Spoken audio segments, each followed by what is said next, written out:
Hello friend, and welcome to the slowest sim driving channel on YouTube. Today I'm trying to get a lap in with the ECCI Trackstar 600, and this is a really old piece of kit, and trying to get this to run on my PS5 is being a real headache. So if there are jumps and skips in today's video, it's because I've paused the game just to check the settings, check the hardware I've got that's interfacing this to my PC, and then from my PC to the PlayStation. Okay, so if you missed the video where I revealed this, I really suggest you go and watch it, because it's quite a piece of kit. This it's almost 20 years old, the Trackstar 600. It's a variable resistor potentiometer based direct drive wheel. Yeah, I know. With a fluid dampening system. It's got no force feedback whatsoever. So I'm flying blind, hoping for the best, trying not to mess up.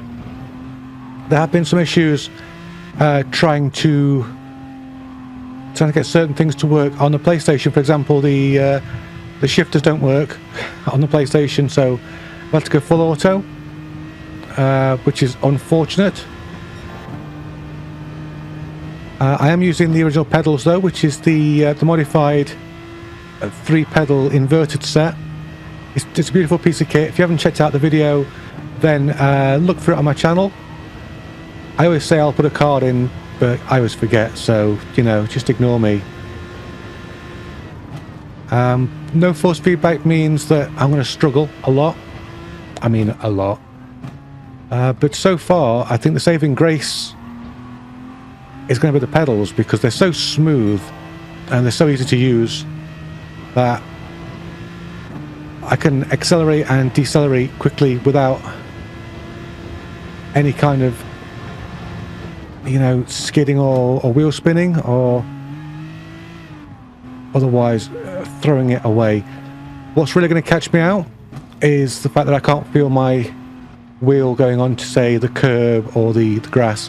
So I'm trying to give even the curbs a bit of a wide berth. This is the timed lap. The cycle lap wasn't too good because I was messing around with the settings, trying to make sure this worked. I had an issue where the wheel didn't work, and then when I got the wheel to work, my microphone didn't work. And then when I got the microphone to work, the wheel didn't work again. So it's been all fun and games. I don't know if it's something to do with the amount of power draw the Trackstar has on the USB ports of my PC. It's very unusual. And we're not in 4K because I had a capture card issue as well. So it's all gone wrong as soon as I plug this old device in. But that's what happens with old devices. You know, you do what you can with them. I'm definitely not expecting to threaten the T300 with this. It's very much just a cool piece of kit, you know, from long ago.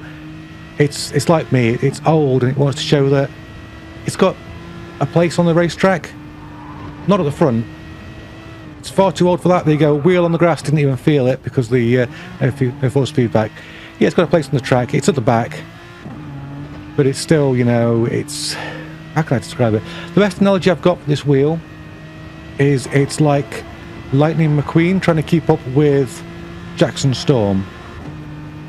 So if you haven't seen Cars 3, then shame on you.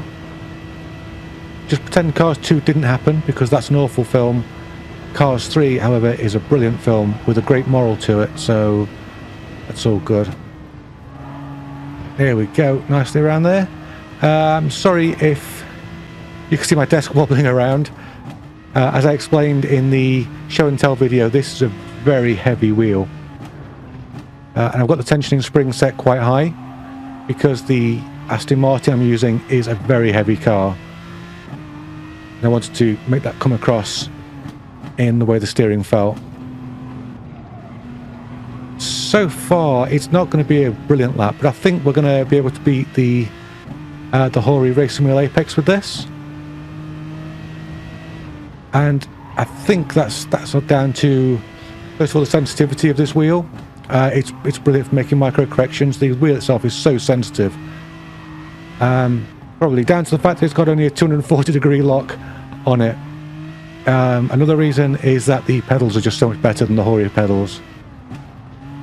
In fact, if anything ever happened to my my main pedals that I use on the rig, I would certainly consider trying to find a way to use these pedals in their place, because I just love them. They're so comfortable. And as you can see, I'm having quite a smooth drive. It's not a fast drive. It's not a fast drive by any stretch of the imagination, but it's a smooth drive. Cat's just jumped off the chair. I don't know if that's upset the camera, because he was actually lying in front of the camera. I will check it. In fact, okay, everything's still working. One of the real positives I'm taking from this right now is that I'm up on the cycle lap, which does show that you can adapt to this old technology. And this isn't really a competition run. I'm not trying to beat those top times that we've got set, that hopefully are on the screen for you right now, or every now and then whenever we hit a timing beam. This is a victory lap, let's say, for this wheel, because something like this is so nice, so well engineered. And you know, it came at a time that it was just unfortuitous for it, because when this released, force feedback was just coming into its own. It was just being developed. So, you know, it came out to such great fanfare, such a wonderful piece of technology, and suddenly it was just obsolete.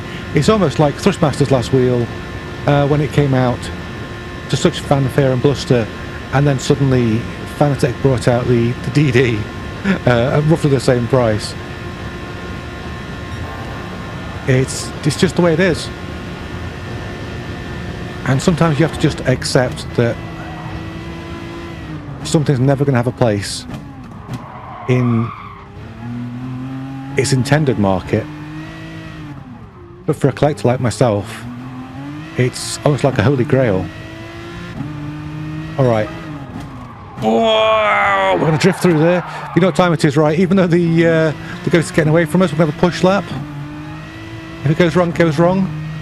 We're feeling it's going to go wrong, because on the push lap I really have to rely on force feedback, because I normally throw the car over the curbs and all sorts. Okay, we're catching up to the ghost. That's good, because we need to beat the ghost to improve on that time. 7:04 is not going to it's not an amazing time, but I'll tell you what, it's not a bad time for what this is, for how long it's been sat in somebody's garage.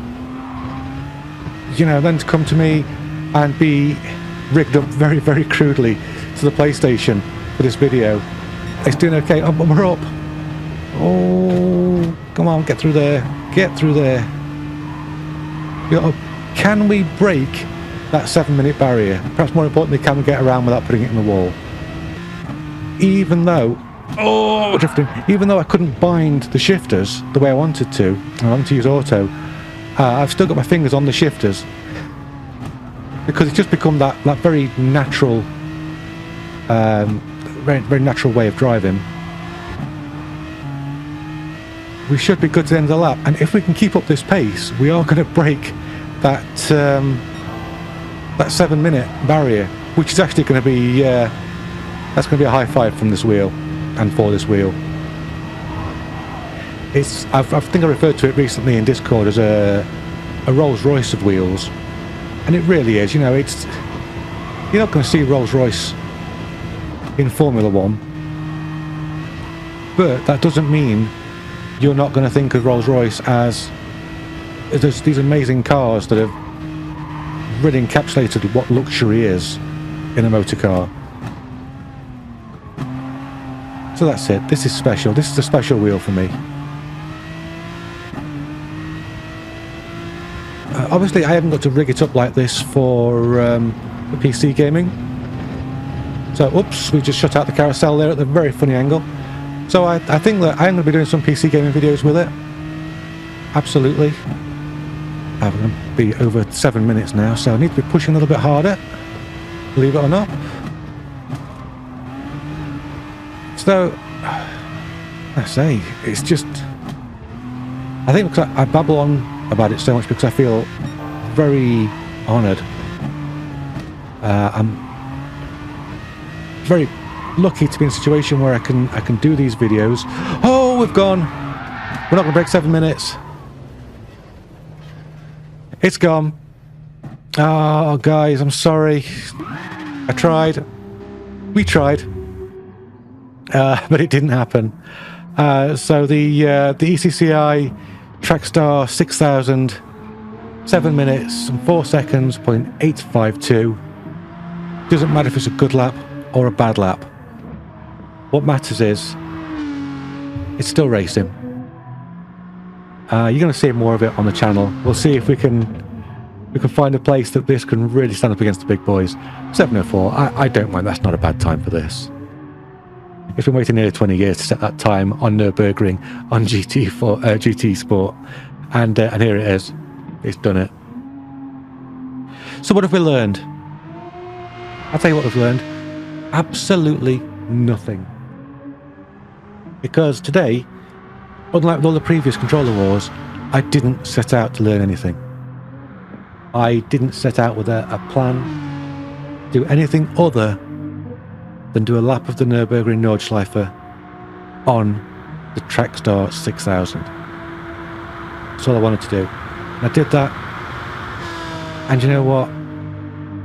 I feel privileged to have done it. And I'm really glad you joined me in this video. Thank you so much. It's been great to have you. If you're new around here, it's great to see you. Check out in the description down below information about my awesome sponsor, Button Bashers, for games, consoles, PCs, accessories. Check out the Patreon because you too can have your name up in lights. Maybe come and join the Discord. It'll always keep me motivated. Until next time, be good to yourself, be good to those around you. Bye bye for now.